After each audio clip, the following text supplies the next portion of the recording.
Les braqueurs s'apprêtent à cambrioler la banque. Mais à peine descendus de voiture, ils découvrent qu'un policier de l'autre côté de la rue les observe. Heureusement, le policier est très peureux. Il détourne la tête en faisant semblant de ne rien voir. Les braqueurs se précipitent dans la banque, puis verrouillent la grande porte, maîtrisent tout le monde, les obligent à remettre leur téléphone pour les détruire dans l'eau, puis menacent la directrice de banque d'ouvrir le coffre-fort. Confrontée pour la première fois à un braquage, Lucy a très peur. Ses mains tremblent sans pouvoir s'arrêter. Elle essaie plusieurs fois sans réussir à ouvrir la porte. Le chef des braqueurs devine son état émotionnel. Il la console doucement de sa voix, ce qui permet enfin à Lucy de se calmer.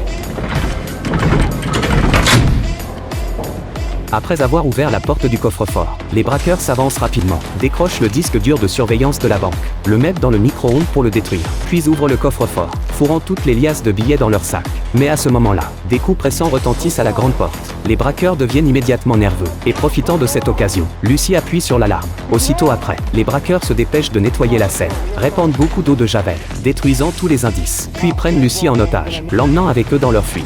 Une fois en voiture, les braqueurs enlèvent tous leurs cagoules. Voyant Lucy effrayée, le chef Jack ressent un peu de pitié. Sa nature n'est pas vraiment mauvaise. Alors arrivé au bord de mer, il fait descendre Lucy. Mais son complice John ne voit pas les choses ainsi, car sur les papiers d'identité confisqués, il découvre que Lucy habite dans le quartier d'Axangrave-Côté. Elle pourrait très bien les croiser un jour. Il a toujours été impitoyable, se préparant à éliminer Lucy pour éviter tout problème futur. Mais Jack arrête John, et décide d'aller tester Lucy. Le lendemain, Jack suit Lucy à la trace, puis organise une rencontre fortuite. Mais il ne pensait pas que ce test faillirait détruire tout le monde, car il tombe amoureux de la gentille Lucy. Et Lucy est aussi attirée par Jack. Ils commencent rapidement à se fréquenter. Lucy confie à Jack que lors de ce braquage de banque, elle a vu le tatouage sur le cou d'un braqueur. Mais par peur de représailles, elle ne l'a pas dit à la police. Mais elle ne sait pas que cet homme d'apparence honnête devant elle est justement le chef de la bande de braqueurs. Leurs sentiments s'intensifient rapidement. Mais lors d'un rendez-vous, ils sont vus par hasard par John. Il est furieux. C'était censé être un test. Mais voilà qu'il tombe amoureux de l'otage. Mais il n'explose pas sur place et se met à discuter avec Lucy. Mais l'attention de Jack reste fixée sur le cou de John.